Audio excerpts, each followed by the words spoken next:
그런 아브라함에 대해서 좀 같이 말씀을 좀 나누려고 합니다. 그래서 제목이 뭐냐면, 죄송합니다.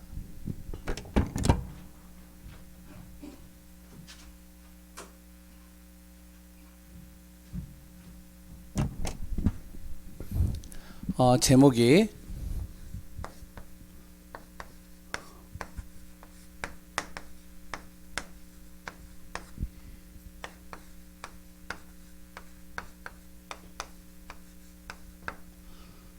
창세기 12장 1절에서 3절입니다.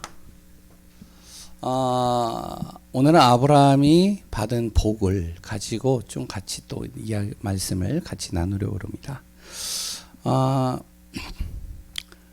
말씀을 잠깐 나누기 전에 우리가 요 하나는 좀 마음에 좀 두셔야 됩니다. 예배입니다. 예배가 자칫 잘못하면 이것이요, 습관적으로 편하게 이렇게 되어지는 경우들은 우리가 조심해야 됩니다. 코로나로 인해서 어디 이제 목사님께서 이야기하는 거를 제가 방송에서 잠깐 봤는데 참 맞다 싶은 것이 뭐냐면, 예배 드리는 것은요, 뭐 온라인으로 드리든 아니면 오프라인으로 드리든 함께 예배 드리든 상관이 없겠죠. 왜냐면 내가 하나님 앞에서 드리는 예배는 하나님은 다 기뻐 받으십니다. 어디에서 예배 드리든지요. 그런데 중요한 것은 예배를 드리는데 이것이요, 습관이 잘못된 습관으로 가면 그건 진짜 문제가 되는 겁니다. 뭐죠? 예배 드리는 습관이요, 편하게 되어진다면, 그러면 이제 육신의 편함 쪽으로 계속 가게 된다면, 그렇다면 이제 우리는 많은 것들을 놓칠 수가 있어요. 온라인으로 드릴 때는 그래서 오프라인으로 교회 와서 예배 드리는 것보다 2배로 더 집중을 하고 더 기도를 많이 해야 됩니다. 안 그러면요, 자칫 잘못하면 우리가 예배에 실패하게 되어져요. 예배는 말씀을 듣는 것만이 예배가 아니죠. 처음부터 끝까지 모든 시간을 하나님께 영광 돌리는 시간이요, 하나님이 영광을 받는 시간입니다. 그래서 우리가 예배의 시작서부터 시작해서 마치는 축도까지 모든 시간들을 하나님 앞에 집중하는 시간이 돼야 돼요.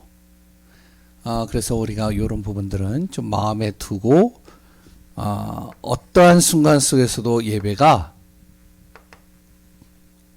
내 육신의 편함 쪽으로 자꾸 흘러가지 않도록 집중의 시간 속에서 하나님이 해주시는 은혜와 말씀도 듣지만 하나님의 영광을 나타내는 귀한 시간들이 되시기 바랍니다. 계속적으로 제가 금요일 날은 무엇을 얘기를 하냐면, 금요일은요, 경제에 대해서 좀 같이 나누고 있어요. 그런데 뭐 경제라고 하는데도 뭐 거의 다가 이제 성경에 있는 인물들을 통해서 얘기를 하기 때문에 거의 복음하고 같이 연결이 되어지겠죠. 언약하고요. 그럼 제가 왜 경제를 붙잡았느냐? 왜 금요일날 경제의 축복을 놓고 경제의 회복을 놓고 계속 이렇게 말씀을 나누면서 경제 치유에 대해서 이야기를 하느냐? 제가 우리 교회 와서 한 4년, 지금 5년 차 되어져 가는데, 이 지역이요, 어떠냐? 정말로 많은 분들이요, 경제 때문에 어려움 당해요. 그러면 그 지역에 진짜 필요한 메시지가 선포되어야 되잖아요. 강남이나 아니면은 저기 엘리트 지역에 있는 사람들에게 경제 치유에 대해서 얘기할 필요는 없겠죠. 그들에게는요, 그들에 맞는 또 영적인 치유나 아니면 진짜 그들의 심각한 문제를 가지고 직접적으로 메시지를 던져야 되겠죠. 그런데 이 지역에는 많은 분들이요, 경제 때문에 어려움 당해요.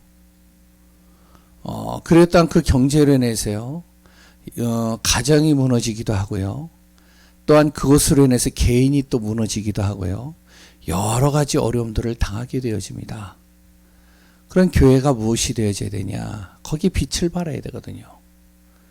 그렇기 때문에 우리가 흑암으로 흘러가는 경제, 진짜로 사단에게 쓰임받는 이 경제가 진짜로 바른 경제와 바른 응답, 바른 축복 속으로 들어갈 수 있도록 만들어야 돼요.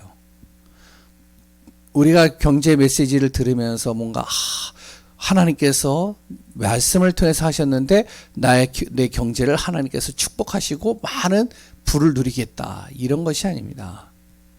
나의 모든 하나하나들이 어떻게 하나님 앞에 영광을 돌리고 쓰임 받을 것이냐. 그래서 이 경제가 흑암으로 가지 않고 빛의 경제가 되게 할 것이냐. 복음의 경제, 전도와 선교의 경제가 되게 할 것이냐. 이것을 우리가 같이 기도하면서 인도받자는 겁니다. 그래서 우리가 경제 메시지 치유에 대해서 계속 나눌 때 꼭 무엇을 알아야 되냐면 첫 번째는요. 이유를 정확하게 알아야 돼요. 경제 축복받아야 될 이유가 우리 안에 분명히 있어야 돼요. 그래서 서론에 이야기를 했죠. 우리가 경제 축복을 받아야 될 이유는 성전입니다. 성전 세우는 거예요. 멋있는 성전을 짓는 게 아니라 언약의 바통을 이어가고 후대들과 정말로 많은 미래의 전도자들에게 계속적으로 이 복음이 전달되어지고 훈련받고 은혜 받을 수 있는 성전 세우자는 겁니다. 복음의 성전이죠. 언약의 성전입니다. 그래 또한 우리는 경제 축복 받아야 될 이유가 뭐냐면 전도 선교입니다. 이것 때문에 우리가 경제 축복 받자는 거예요. 지금도 우리 교회는 참 감사한 게 우리 중직자분들과 우리 성도님들이요 참 감사하게 목회자와 교회를 굉장히 잘 섬겨요. 참 감사합니다. 그런데요 지금 많은 여러 주위에 보면 많은 목사님들이나 많은 전도자들이요 투잡을 하고요 너무 어려우니까. 그러니까 진짜 전도와 선교의 말씀과 기도에 전무해야 될 그분들이 왜냐하면은 생활이 어렵고 가정을 이뤄야 되고 자녀들을 교육시켜야 되기 때문에 그러니까 어떻게 보면 일전선으로 들어가는 겁니다. 뭐 택시를 한다든지 아니면은 뭐 여러 가지 재테크를 하든지 그렇게 해서 뭔가를 응답받으려고 애를 쓰는 거예요. 그러니까 얼마나 힘들겠어요. 우리가 무엇을 하느냐? 전도 선교하자는 겁니다. 이것 때문에 경제 축복 받자는 거예요. 사람마다 뭐 다르게 들릴 수 있겠지만 저는요 참 여러 교회 목사님들 메시지를 들으면서 참 이렇게 도전받는 분들이 몇 분이 있어요. 어떤 분은 이렇게 제가 이렇게 메시지를 듣다가 이분이요 여기 일산 고향에서 개척을 했는데 5년 개척한 지 한 7년 됐다고 그러더라고요. 7년이 됐는데 한 이제 뭐 교회 성도 한 300명 된다고 그러더라고요. 그러더니 이제 그분이 뭐라 그러냐면 나는 이제 교회를 사임하고 다시 새로운 개척을 하려고 합니다. 그래서 우리 교회 전도사님에게 지금 저랑 같이 이렇게 개척했던 전도사님에게 여기를 물려주고 저는 다시 개척을 합니다. 어디다 하느냐? 성도들이 절대 올 수 없는 곳 울산으로 갑니다. 그래서 이제 한다고 그러더라고요. 어떤 교회는요. 그 부교육자들을 이제 한 사람 한 사람들을요 개척 목회 시켜가지고요. 그래서 이제 성도들 중심으로 그래 또한 교회에서 자립될 수 있을 정도로 딱 해서요.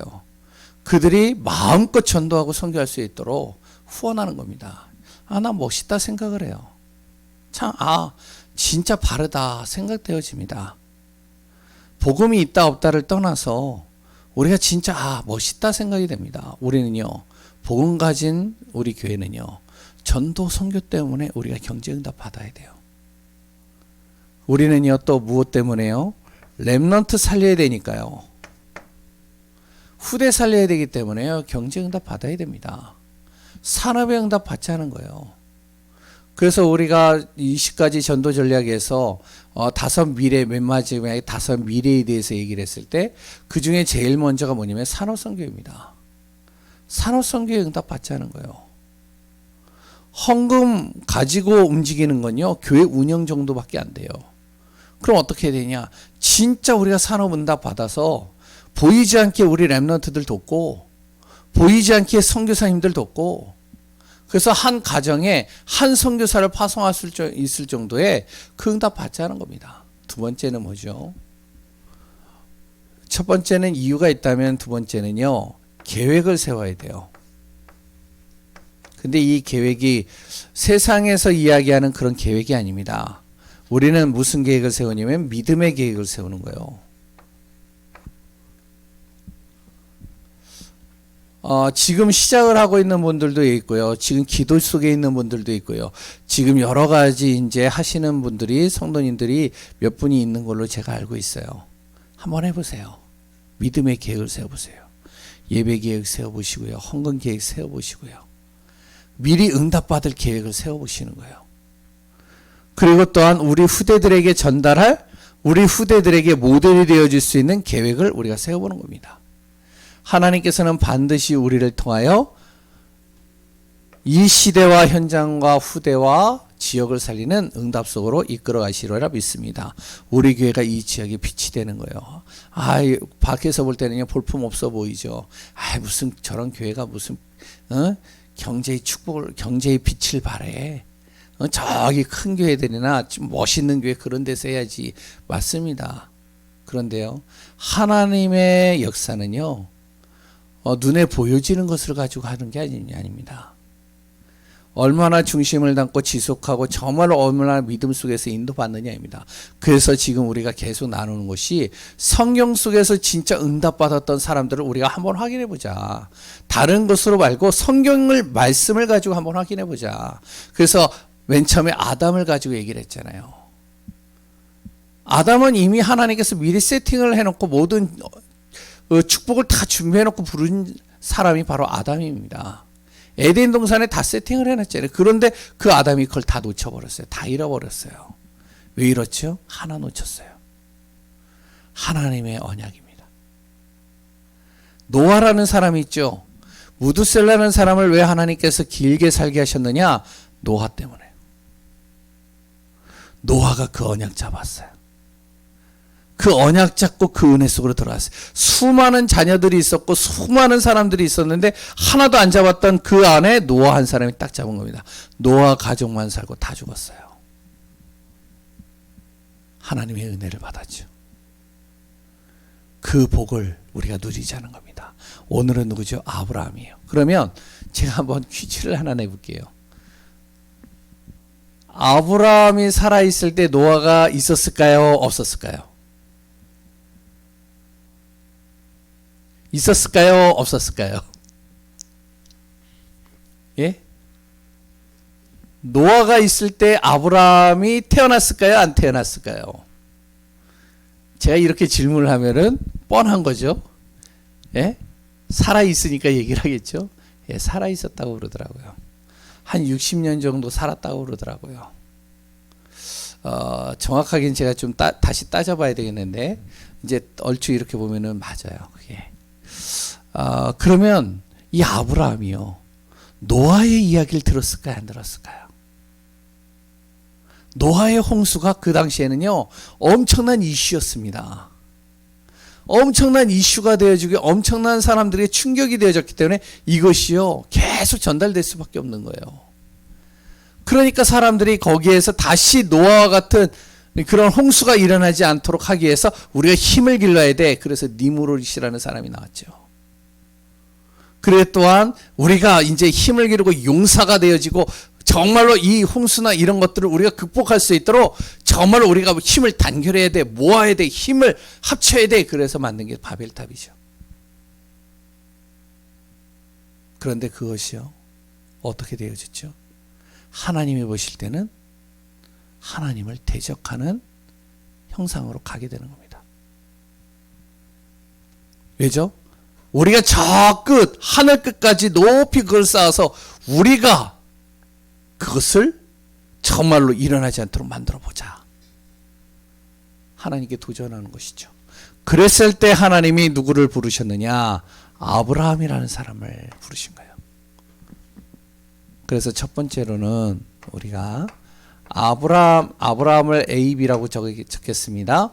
아브라함의 인생을 잠깐 봐야 될 것 같아요. 아브라함의 내용은 창세기부터 계시록 전까지 굉장히 많이 나와요. 곳곳에 아브라함에 대해서요 계속 나옵니다. 나오는 이유가 또 있어요. 그 나중에 또 잠깐 이야기 드리겠지만, 아브라함의 인생 첫 번째, 아브라함의 인생 첫 번째를 적기 전에요, 아브라함의 인생은요 간단하게 한 가지였습니다. 아브라함은요 믿음의 삶을 살았어요.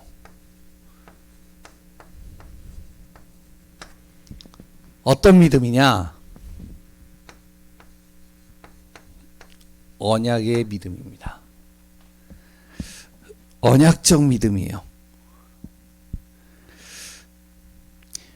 이 언약의 믿음을 가지고 살았던 사람이 아브라함입니다. 그럼 첫 번째부터 아브라함이 그 언약의 믿음을 가졌느냐? 믿음 이전이죠. 창세기 11장 27절인가요? 26절부터 32절을 보면 이 아브라함이요, 데라를 통해서 이제 태어난 자녀예요. 아버지가 데라죠.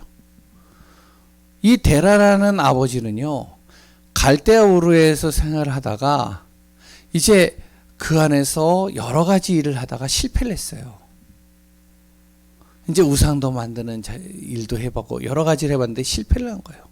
실패를 하니까 이제 먹고는 살아야 되잖아요. 그래서 이제 어디로 가느냐? 거기에 보시면 이제 갈대아 우르를 따라서 하란으로 가는 겁니다. 왜? 가나안 땅에 가려고. 좀 더 이제 먼 곳으로 가서 새롭게 정착을 해서 진행을 해보려고 가나안 땅에 가보려고 이제 준비를 하다가 이제 여의치 않아서 하란에 딱 머무른 겁니다. 거기에 이제 본문에 나오죠. 근데 거기에서 뭔가 열심히 해보는데 안 돼요. 힘들어요. 답답해요. 거기서 끝내는 운명을 맞이합니다. 그러면서 이제 아브라함이 하란에서 있다가 이제 거기에서 이제 계속 머무르게 되어지죠. 우상을 만드는 가문이었었고, 아브라함은요, 완전히 아버지가 모든 삶 속에서 실패했던 사람이었고, 여러 가지 힘든 과정들 속에 있었던 그 상태에 있었던 그 과정 속에 있었던 사람이 아브라함입니다. 완전히 어떻게 보면 밑바닥이죠. 아무 배경이 없는 사람이죠. 이 아브라함에게요, 하나님께서 무엇을 하시냐면 이 아브라함에게요, 믿음의 결단을 하게 만드십니다.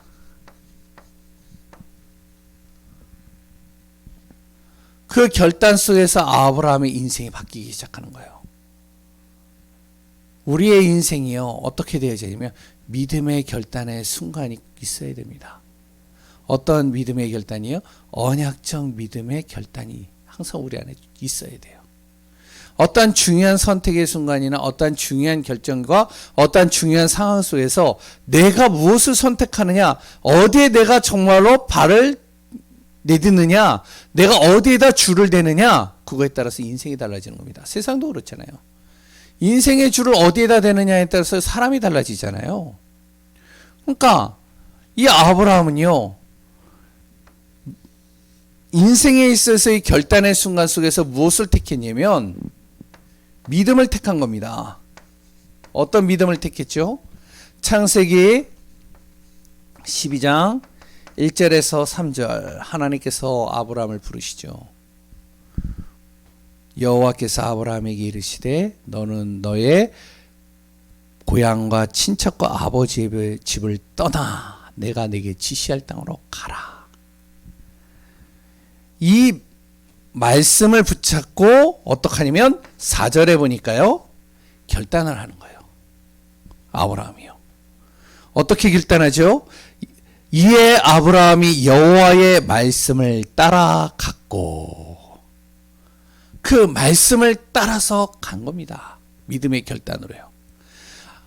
아버지는 가지 못했던 그곳, 여러 가지 환경과 상황과 그랬던 자신의 처지를 보면서 갈 수 없었던 그 현장을 아브라함은요, 믿음으로 말씀 따라서 가는 거예요. 아브라함이 가나안 땅에 딱 도착합니다. 가나안 땅에 딱 도착했는데 생각외로 그렇게 좋은 땅은 아니었어요. 너무나도 힘든 곳이었어요. 그러다 보니까 이제 가뭄이 들고 그랬던 흉년이 들고 먹을 것이 없다 보니까 이제는 애굽으로 내려가게 되어지죠. 애굽으로 내려간 다음에 또 하나님께서 또 부르시는 거예요. 아브라함을 또 가나안 땅으로 보내시기 위해서 아브라함에게 가나안 땅으로 갈 수밖에 없는 상황을 또 만드시는 겁니다. 근데 잘 보세요. 믿음의 결단을 하고 가는데요. 언약을 붙잡고 믿음 안에서 가는데요. 하나님께서 아브라함 때문에 하나님이 어떡하냐? 가나안 땅에 있어야 될 이 아브라함이 애굽으로 가게 되어졌는데 그 애굽에서 하나님은 아브라함을 질책한 것이 아니라 아브라함의 아내를 취했던 이 애굽의 왕과 바로 왕과 그 바로의 집에 재앙을 임하게 하는 거예요. 13장에 보면 나오죠. 그래서 다시 이 아브라함을 어떻게 하면 다시 이제 가나안 땅에 보내는 겁니다. 보내면서 또 한 번의 결단의 순간이 와요. 창세기 13장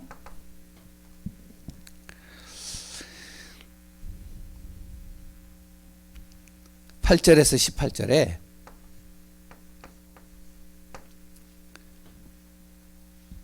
하나님께서 분명히 아브라함을 부르셨는데 아브라함이 조카 롯을 데리고 왔죠. 그 조카 롯을 통해서요. 이제 나름대로 이제 아브라함은 생각을 하고 있었던 겁니다. 이 조카 롯을 데리고 오면 사람들의 인식이, 왜냐면 그 아버지가 죽었거든요. 그러니까 그 아버지가 죽었으니까 자기 동생인가 자기 형이 죽고 그 자녀이기 때문에 그 자녀를 자기가 취하면서 아브라함에는 자녀가 없었기 때문에 이 자녀를 자기의 양자로 이렇게 섬기려고 하는 숨은 의도가 있었던 것이죠.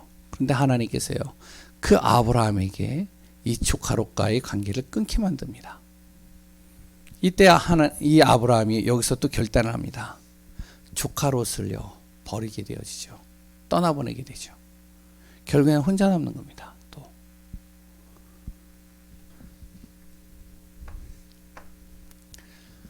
아브라함이요 조카 롯을 보내고 나니까 이제 자녀가 없잖아요. 그러니까 어떡하죠? 분명히 하나님께서는 사도행 여기 창세기 12장의 말씀대로 너로 인해서 큰 민족을 만들겠다라고 했는데 자녀가 없으니까 사례가 어떡하냐면은 하갈에서 데리고 온 애굽에서 데리고 온 여인 하갈을 동침하게 해서 자녀를 낳게 하시죠.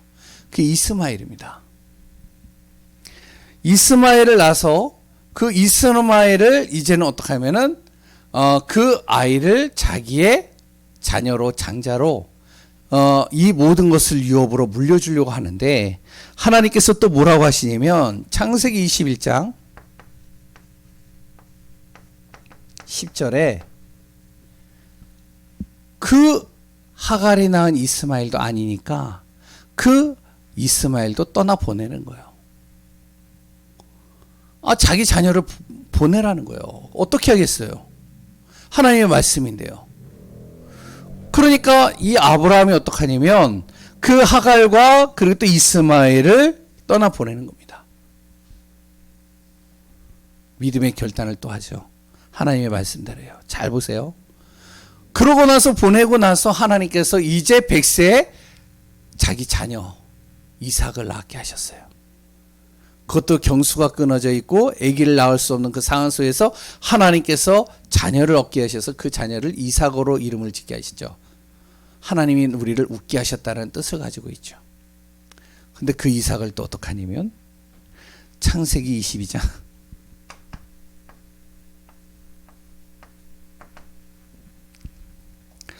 2절에 그 이삭을 하나님 앞에 드리라는 거예요. 이제는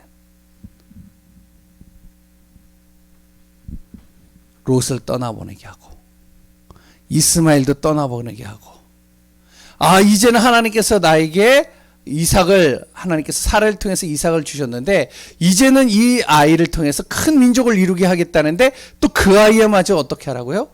하나님 앞에 드리라는 거예요. 이삭이 어떻게 했을까요? 성경을 보면 아시겠죠. 고민하지 않고 그날 바로 그 다음날 새벽에 짐을 꾸려서 자기 아이를 데리고 모리아 땅으로 가는 겁니다. 이삭을 드리러요. 아브라함의 인생은요 다른 거 없었습니다. 언약을 붙잡은 믿음의 삶이었어요. 왜? 믿음 이전에 자기 아버지를 통해서 봤거든요. 믿음 이전에 분명히 노아를 통해서 들었거든요. 하나님의 약속, 하나님의 언약이 어떻게 성취되어지는지. 그 하나님께서 자기에게 오셨어요. 그 하나님께서 자기에게 오셔서 믿음의 결단을 하라고 이야기를 하시는 겁니다. 그때 아브라함이요, 그 말씀을 듣고 언약 안에서 믿음으로 결단하는 거예요. 그 롯을 또 버리래요. 믿음으로 결단하는 겁니다. 자기가 낳은 그 자녀를 또 버리라는 겁니다. 이스마엘을요. 또 믿음으로 결단해요. 창세기 22장 1절.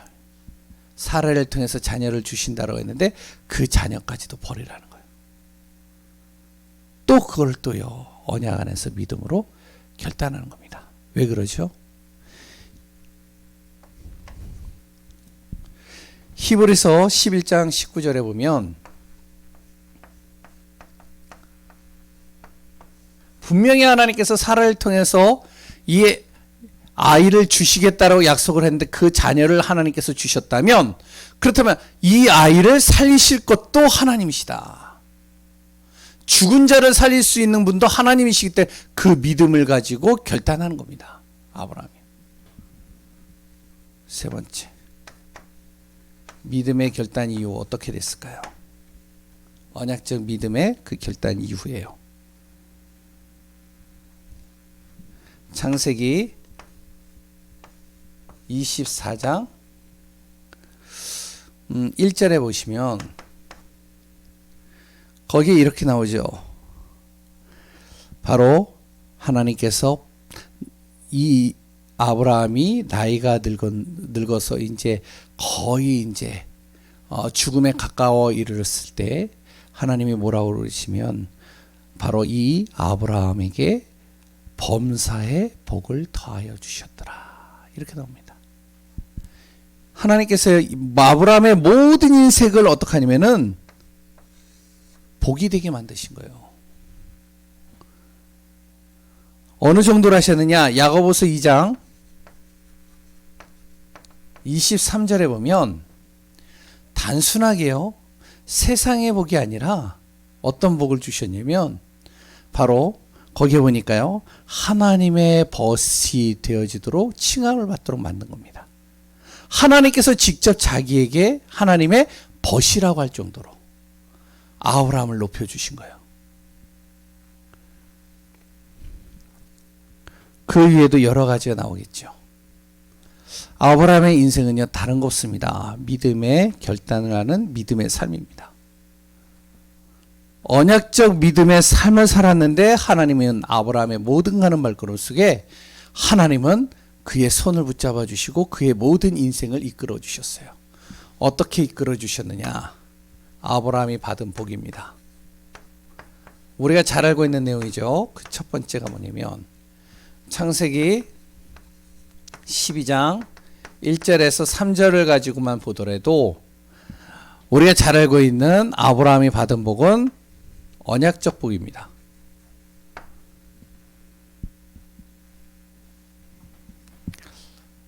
어떤 언약적 복이죠? 바로 내가 너에게 지시할 땅으로 가라. 약속을 잡고 아브라함이 갔는데 하나님은 어떻게 하시냐?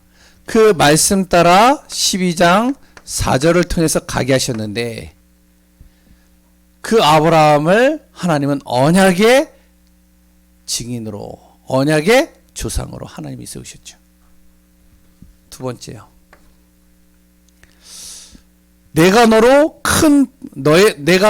복이 되게 할 것이다. 복의 근원이 되게 할 것이다. 근원적인 복을 받았죠.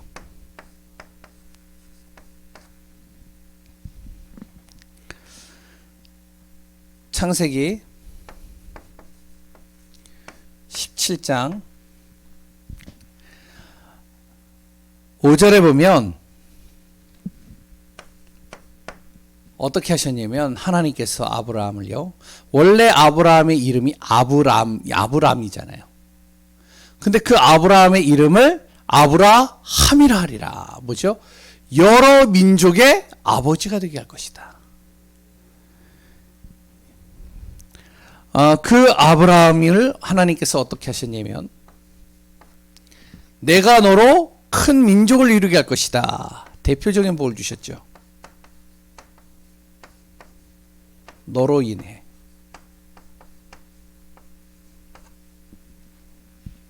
이 약속을 어떻게 성취시켰느냐? 갈라디아서 우리가 3장 6절에서 9절을 잘 읽어보시면 거기에 자세하게 나오고 있습니다. 바로 아브라함을요 믿음의 조상으로 세우셨을 뿐만 아니라 뭐라고 그러냐면 그 믿는 하나님을 믿는 모든 자들을 아브라함과 함께 하나님께서 복을 주실 것이다. 이렇게 나옵니다. 그 믿는 자에게 주시는 그 복을 아브라함과 함께 같이 복을 받도록 만들 것이다. 대표적인 복을 하나님께서 주셨죠.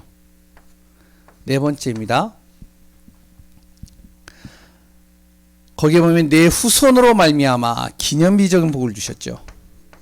그 후손에게도 하나님께서 아브라함의 후손에게도 하나님께서 복을 허락하신다고 그랬죠. 창세기 21장 3절에 우리가 잘 알고 있는 하나님이 자녀가 없는 아브라함에게 이삭을 주셨고요. 로마서 4장 18절에 뭐라고 나오냐면은 많은 민족의 바로 조상이 되게 할 것이다. 아브라함을 많은 민족의 조상이 되게 하겠다는 거예요. 잘 보세요. 이스라엘의 조상이 바로 누구죠? 아브라함이에요. 그러면 우리 기독교의 정말 믿음의 조상을 누구라고 그러죠? 예? 아브라함이에요.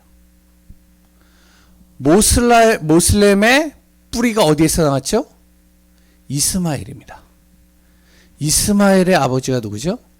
아브라함이에요.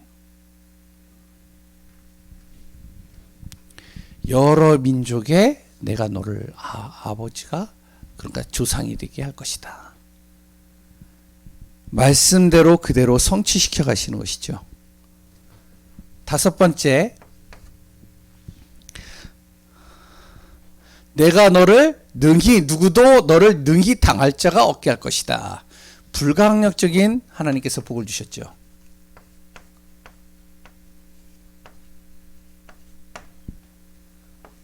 능히 누구도 너를 당할 자가 없게 할 것이다.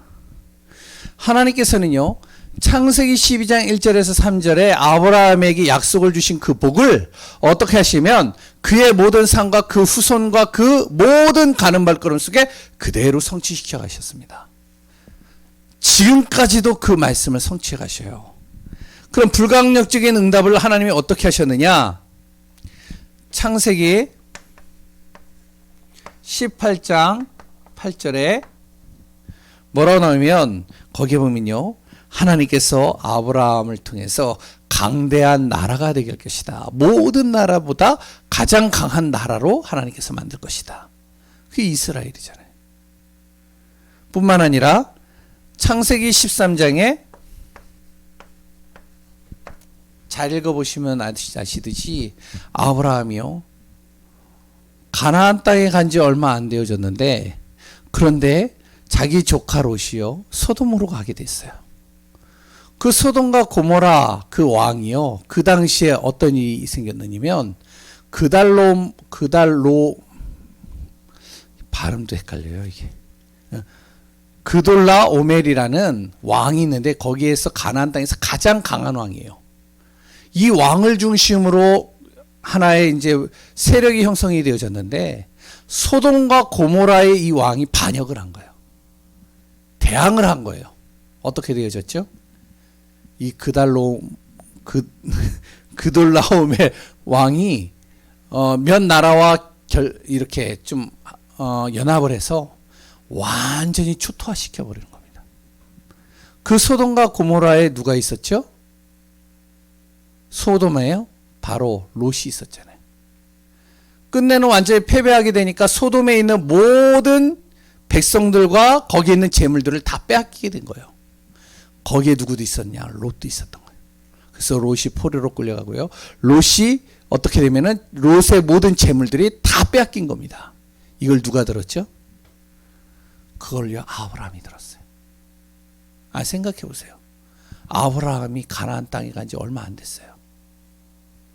그런데 아브라함이요 가병만 318명 정도 있는데 318명을 가지고 생각을 해보세요. 가나안에서 가장 강한 왕, 그랬 또한 그 왕을 중심으로 해서 여러 세력이 이렇게 같이 연합이 되어져 있는데 이 사람들하고 싸워가지고 이기겠냐는 거예요. 근데 하나님이 어떻게 하셨죠? 아브라함을 통해서 절대 능히 아브라함을 이길 자가 없도록 하나님 만들어 버리셨습니다. 결국에는 완전히 대승을 거두게 하고 소돔 왕이 그걸로 인해서 자기가 가지고 있는 재물을 누구에게 아브라함에게 주겠다고 했는데 아브라함이 거부를 했잖아요. 결국에는 빼앗겨 있던 모든 롯이 빼앗겨 있던 재물들 다 가지고 오게 하고요. 그랬던 롯을 포로에서 끄집어내죠. 내가 능히 너로 누구도 너를 이기지 못하게 할 것이다. 하나님은요 말씀을 그대로 성취시켜 하십니다. 뭐 했는데요? 아브라함이요 다른 건 아니고 언약의 믿음 앞에 딱 섰는데요. 결단했는데요. 당장에 볼 때는 우리가 볼 때는 좀 이해가 안 되는 것들도 있어요. 말씀이요. 당장에 볼 때는 내 생각이 더 맞을 수가 있을 수도 있어요. 그런데 절대 그렇지 않습니다. 하나님의 말씀은 반드시 성취되어지고 반드시 이루어진다는 거예요. 그래서 마지막으로 한 가지만 이야기를 하겠습니다. 우리가 경제의 축복을 누리는 방법은 돈을 많이 벌자가 아닙니다. 하나님께서 주시는 복을 우리가 정확하게 받자는 거예요. 그래서 세 번째로는 세상과 하나님이 주시는 복의 차이가 있습니다. 이걸 정확하게 아셔야 돼요. 세상이 얻는 복은 뭐냐면 쟁취해야 되는 거예요. 경쟁이죠. 경쟁에 싸워가지고 이겨서 그것을 얻어내는 겁니다. 일도 그렇고요. 모든 것이 다 그래요. 근데 하나님이 주시는 복은요 누림입니다. 왜? 모든 것이 다 하나님의 것이기 때문에. 이 땅의 모든 만물과 천하에 그랬던 땅의 모든 만물들이 하나님의 손 안에 있기 때문에 그러니까 경쟁할 필요가 없는 거예요. 하나님이 주시는 복은 누리는 겁니다. 무엇을 누리죠? 하나님을 누리는 거예요. 쟁취를 하려고 하니까요. 무엇이 돼야 되죠? 행위가 기준이 돼야 되겠죠. 열심히 살아야 되고요. 최선을 다해서 해야 되고요. 다른 사람보다 일찍 일어나야 되고요. 그래서 뭐 일찍 일어나는 새가 먹이를 잡는다는 속담도 있잖아요. 근데요. 하나님이 주시는 복은요. 무엇이냐? 믿음입니다. 하나님을 믿는 믿음 속으로 들어가는 거예요.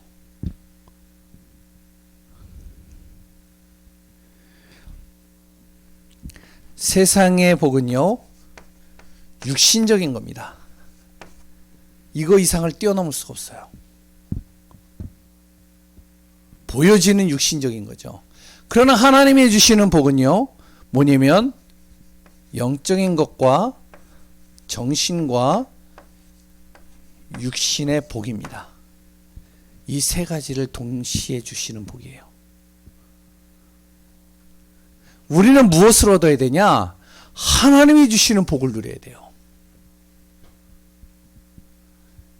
그래야 흑암의 경제와 그랬더한 어둠의 경제와 사단이 움직이는 이 경제를 뛰어넘을 수 있는 겁니다. 하나님의 숨겨놓으신 복, 이 복을 누리는 귀한 우리 성도님들이 되어져야 됩니다. 그것을 누가 알았냐? 아브라함이 알았다는 거예요.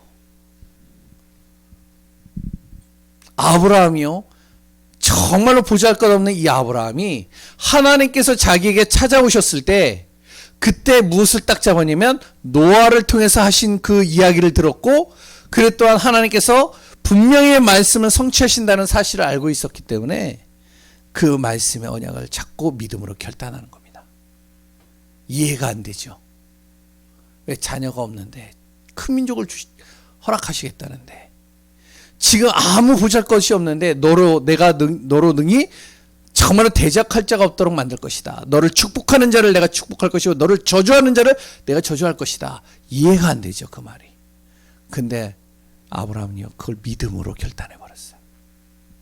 우리 성도님들이 꼭 기억하시기 바랍니다. 올해 분명히 하나님은 말씀을 성취해 가실 것입니다. 어떤 말씀은요, 나랑 안 맞을 수도 있어요. 이해가 안 될 수도 있어요. 그럼 하나님이 틀렸느냐? 절대 그렇지 않습니다. 내 생각을 바꿔야 되는 거예요. 그래서 올해 정말로 우리 성도님들이 믿음 안에서, 언약 안에서 참으로 승리하는, 그 안에서 하나님이 주시는 복을 누리는 귀한 증인들로 세워져서 경제 축복받아야 될 분명한 이유를 가지고 전도자요 증인으로 서시를 소원합니다. 기도하겠습니다. 하나님 감사합니다.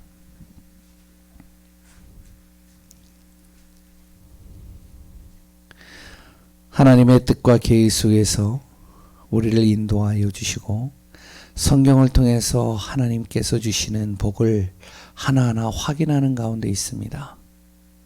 진정으로 말씀을 통해서 우리가 하나하나 확인하면서 그 말씀의 비밀을 따라 인도받는 귀한 우리 예강교회 되게 하여 주옵소서.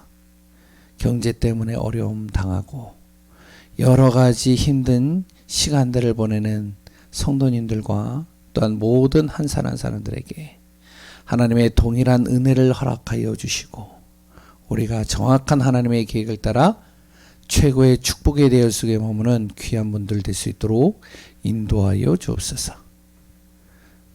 내일 또한 결혼식 결혼식까지도 하나님께서 주관하시되 모든 진행 과정 속에 정말로 캠프가 될 수 있도록 인도하여 주옵소서.